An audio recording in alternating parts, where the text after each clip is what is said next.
नमस्कार, मेरा नाम प्रमीला यादव है और आपका स्वागत है दक्षिता टीचिंग अकेडमी में।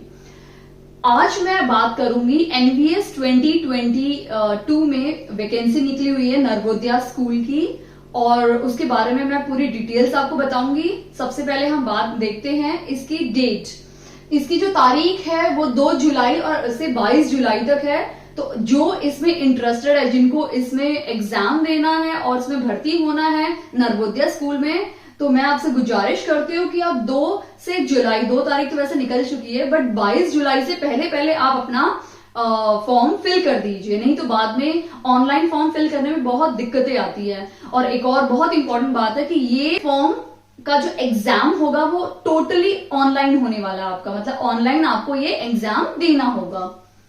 फिर हम बात करते हैं इसकी वैकेंसी की बात करते हैं। अगर आप देखोगे तो इसमें टोटल इतनी वैकेंसीज है, 1616 वैकेंसी है, 1616 वैकेंसीज हैं, जिसमें से अलग अलग ये सारी वैकेंसीज अलग अलग पोस्ट को दी हुई हैं, अलग अलग पदों को दी हुई हैं। जिसमें से हम बात करते हैं टीजीटी को 683 मिली हुई हैं और पीजीटी में 397 वैकेंसीज हैं। बाकी वैकेंसी अगर आप देखोगे तो प्रिंसिपल पोस्ट को मिली है, लाइब्रेरियन भी है, ड्राइंग टीचर भी है, पीटी टीचर भी है, मेल फीमेल की अलग से वैकेंसी निकली है।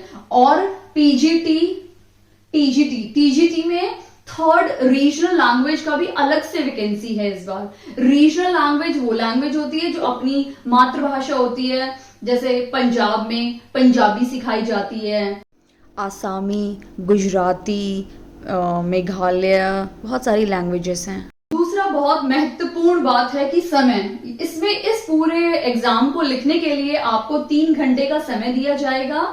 अभी मैं आपको बताऊंगी कि अलग अलग के सेक्शंस के एग्जाम में अलग अलग भिन्न विभाग में बांटे गए हैं।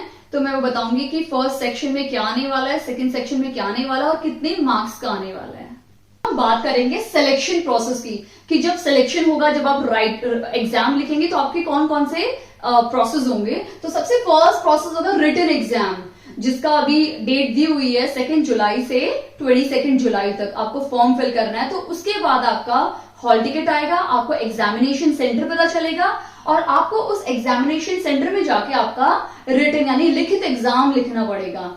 तो आपका सबसे पहले लिखित एग्जाम होगा। जिन बच्चों का लिखित एग्जाम क्लियर हो जाएगा वो बच्चे फिर इंटरव्यू के लिए जाएंगे, फिर उनका इंटरव्यू राउंड होगा। जिसका इंटरव्यू राउंड पे क्लियर हो जाएगा उसके बाद आपका डॉक्यूमेंट वेरिफिकेशन होगा। आपके 10th 12th graduation, post graduation अगर है तो सभी डॉक्यूमेंट्स का आपका वेरिफिकेशन होगा। और जब आपका वेरिफिकेशन भी खत्म हो जाएगा सही तरीके से, उसके बाद आपका होगा मेडिकल एग्जामिनेशन। और मेडिकल एग्जामिनेशन के बाद आप एनवीएस में पढ़ाना शुरू कर सकते हैं। तो ये पूरा सिलेक्शन प्रोसेस है नर्वोदया स्कूल का। अभी हम देखते हैं फीस, कि अलग अलग पोस्ट के लिए क्या क्या फीसेस रिक्वायरमेंट है। प्रिंसिपल पोस्ट के लिए फीस है 2000 रुपए और पीजीटी के लिए है 1800 रुपए, टीजीटी के लिए है 1500 रुपए, जिसमें टीजीटी मिसलेनियस जो पोस्ट है उसका भी अमाउंट यानी उसके भी रुपए सेम है 1500 रुपए। और किसके लिए फीस नहीं है वो हम देख लेते हैं। एसटी, अगर कोई एसटी में आता है या एससी में आता है या पीडब्ल्यूडी में आता है, अगर इन तीनों में से किसी एक कैटेगरी में अगर आप आते हैं तो आपको कोई भी फीस पे करने की जरूरत नहीं है। इसके बाद हम देखते हैं कि जब आपका रिटन एग्जाम होगा तो उसमें अलग अलग सेक्शंस आएंगे। तो वो कौन कौन से सेक्शंस होंगे। सबसे पहला है पार्ट 1, यानी पार्ट 1 हम पहले पीजीटी का देखते हैं और फिर हम देखेंगे टीजीटी का। तो पार्ट 1 में आएगा रीजनिंग एबिलिटी। रीजनिंग एबिलिटी ये आपका होगा 10 मार्क्स का।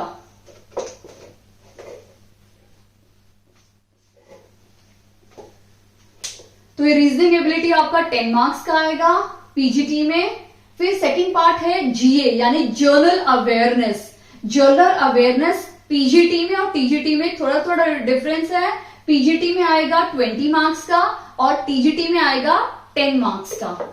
कि टीजीटी में जर्नल अवेयरनेस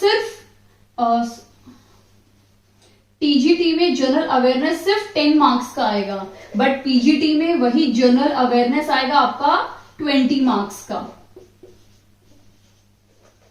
उसके बाद थर्ड पार्ट आता है हमारा आईसीटी, यानी अगर आपको कंप्यूटर की थोड़ी बहुत भी नॉलेज है तो वही उसी प्रकार के क्वेश्चन पूछे जाएंगे। कंप्यूटर की बेसिक नॉलेज और थोड़ा एडवांस लेवल आ सकता है क्योंकि ये पीजीटी का पेपर है। तो थर्ड पार्ट में आएगा आपका आईसीटी, यानी कंप्यूटर की नॉलेज पूछी जाएगी।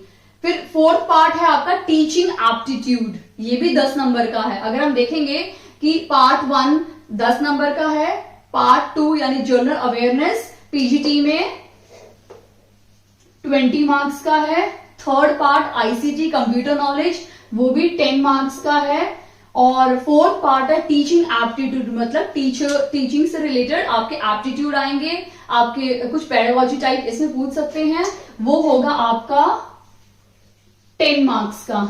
और फिफ्थ पार्ट है सब्जेक्ट नॉलेज, इसमें आपके सब्जेक्ट की नॉलेज पूछी जाएगी। अगर आप, क्योंकि ये पीजीटी है तो इसमें आप history, geography, Hindi, English, science, chemistry, physics के अप्लाई करते हैं तो उन्हीं की सब्जेक्ट नॉलेज आपसे पूछी जाएगी। पार्ट 6 बहुत इंपॉर्टेंट है क्योंकि ये सिर्फ पासिंग है, इसमें आपको सिर्फ पासिंग मार्क्स लेके आना है 40%, क्योंकि ये जो इसमें होंगे 2 सब्जेक्ट्स आने वाले हैं आपके, इंग्लिश आने वाला है और हिंदी आने वाला है, और दोनों ही 10-10 नंबर के आने वाले हैं इसमें।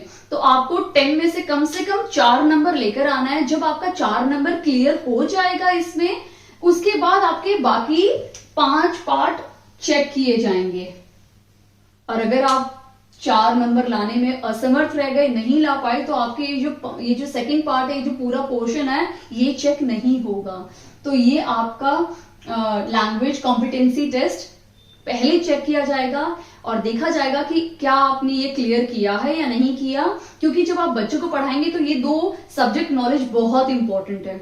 आपको इंग्लिश में भी बच्चों को पढ़ाना है और हिंदी में भी, तो आपको दोनों आनी चाहिए। तो जब आप ये 10 में से 4 नंबर यानी 40% मार्क्स ले आएंगे, उसके बाद आपका ये वाला पार्ट चेक होगा। बट अगर आपने इसमें लाने में असमर्थ रह गए, नहीं ला पाए किसी भी एक सब्जेक्ट में, तो आपका ये पार्ट चेक नहीं होगा। तो ये पीजीटी का है। अब हम देखते हैं टीजीटी का।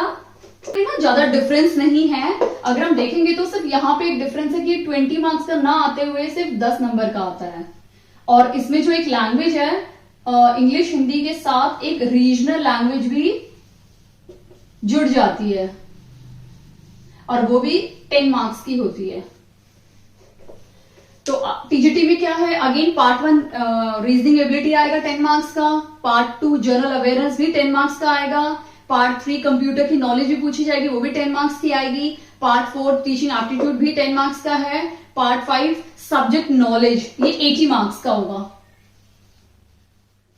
ये 80 मार्क्स का पीजीटी में भी है और टीजीटी में भी 80 मार्क्स का होगा। तो अगर हम टोटल करके देखेंगे तो टीजीटी में ये हो जाता है 120 मार्क्स का, और पीजीटी में था ये 130 मार्क्स का। और यहाँ पे भी फिर सेम है क्राइटेरिया। ये जो पार्ट 6 है, पहले ये चेक होगा, आपका चेक किया जाएगा कि क्या आपने इन तीनों सब्जेक्ट में आपने 40% से ज्यादा नंबर लिए हैं या नहीं लिए। अगर आपने 40% मार्क्स नहीं लिए हैं तो आपका फिर से ये पार्ट चेक नहीं होगा। तो इसीलिए बहुत ज्यादा और बहुत महत्वपूर्ण है कि आपको ये तीनों सब्जेक्ट में आपको क्या करना है, 40% मार्क्स लेकर ही आने हैं। अगर जब आप लेकर आते हो उसके बाद आपका ये पार्ट चेक होगा, और इवैल्यूएशन के टाइम पे जब ये टोटल होगा, इसकी मार्किंग टोटल मार्किंग होगी, तो आपका ये पार्ट बिल्कुल भी चेक किया नहीं जाएगा, ये कंसीडर ही नहीं होगा, इसको कंसीडर नहीं करेंगे टोटल में सिर्फ इतना पार्ट ही होगा। तो जब आप ये क्लियर करते हैं तो ये चेक होगा, और ये क्लियर करते हैं तो यहां टोटल में ऐड होगा। ओके, अगर आप टीजीटी के अप्लाई करते हैं, अगर टीजीटी के लिए तो इंग्लिश के अप्लाई करते हैं, तो इंग्लिश में आपका क्या होना चाहिए, जब आप ग्रेजुएशन करते हैं तो तीनों साल में यानी first year, second year, third year में आपने इंग्लिश ही पढ़ी होगी। वैसे ही हिंदी के अप्लाई करते हैं, हिंदी पोस्ट के लिए, तो आपने तीनों साल हिंदी ही पढ़ी होगी। मैथ्स के लिए आपका 3 ईयर आपका मैथ्स होना ही चाहिए।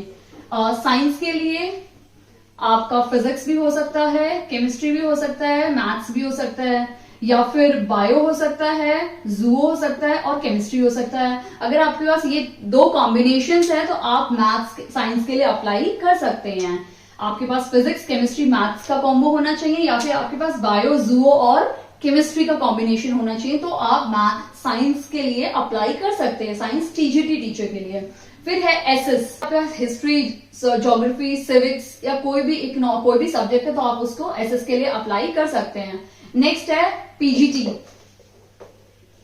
पीजीटी में इंग्लिश के लिए फिर से आपने पूरा अपने ग्रेजुएशन में इंग्लिश लिया हो तो आप पीजीटी के लिए अप्लाई कर सकते हैं। हिंदी आपने 3 साल में हिंदी पढ़ी हो, मैथ्स आपके 3 इयर्स में आपने मैथ्स किया हो, ओके। फिजिक्स आपने अप्लाइड फिजिक्स की हो या न्यूक्लियर फिजिक्स किया हो या आपके पास इलेक्ट्रॉनिक्स हो तो आप फिजिक्स के लिए मतलब मास्टर्स में अगर आपने ये किया है तो आप अप्लाई कर सकते हैं। बायो में आपके लिए आपके पास माइक्रोबायोलॉजी हो या बायोटेक्नोलॉजी हो, जूओ हो, बॉटनी हो आपके मास्टर्स डिग्री में तो आप बायो के लिए अप्लाई कर सकते हैं। केमिस्ट्री के लिए आपके पास मास्टर्स में केमिस्ट्री हो या फिर बायोकेमिस्ट्री हो। कॉमर्स आपने अगर अपने मास्टर्स में कॉमर्स लिया हो तो आप कॉमर्स स्ट्रीम के लिए अप्लाई कर सकते हैं। इकोनॉमिक्स में आपने इकोनॉमिक्स किया हो या अप्लाइड इकोनॉमिक्स किया हो या बिजनेस इकोनॉमिक्स किया हो। हिस्ट्री के लिए अगर आपने अपने मास्टर्स डिग्री में हिस्ट्री लिया है तो आप हिस्ट्री के लिए अप्लाई कर सकते हैं। Same for geography. तो ये बहुत सारी पोस्ट हैं टीजीटी और पीजीटी में, तो आप इन सब के लिए अप्लाई कर सकते हैं। पूरा इंफॉर्मेशन के बाद बहुत सबसे ज्यादा इंपॉर्टेंट है कि क्या ये मार्क्स में नेगेटिव मार्किंग होगी या नहीं होगी। ऑफ कोर्स यहाँ आपका 1/4 का नेगेटिव मार्किंग होगी। नेगेटिव मार्किंग है आपकी 1/4। अगर आपने राइट आंसर लिखा तो आपको 1 मार्क्स मिल जाएगा, अगर आपने रॉन्ग लिखा तो आपका 1/4 मार्क्स कट जाएगा। तो नेगेटिव मार्किंग आपको दिमाग में रखना है कोई भी क्वेश्चन अटेम्प्ट करने से पहले कि नेगेटिव मार्किंग है, इसलिए बहुत ध्यान से उसको सॉल्व करना है। और दूसरी बात है सिर्फ 3 घंटे का ही पेपर है, 3 आवर्स का ही पेपर है, तो उसको ध्यान में रखते हुए खत्म करना है कि हमें 3 घंटे के अंदर या 3 घंटे से पहले ही इस पेपर को हमें खत्म करना है। आई होप आपको जो भी मैंने इन्फॉर्मेशन दी आपको समझ में आ गई होगी। फिर भी अगर आपको कोई डाउट है तो आप कमेंट सेक्शन में अपना डाउट पूछ सकते हैं मुझसे। धन्यवाद।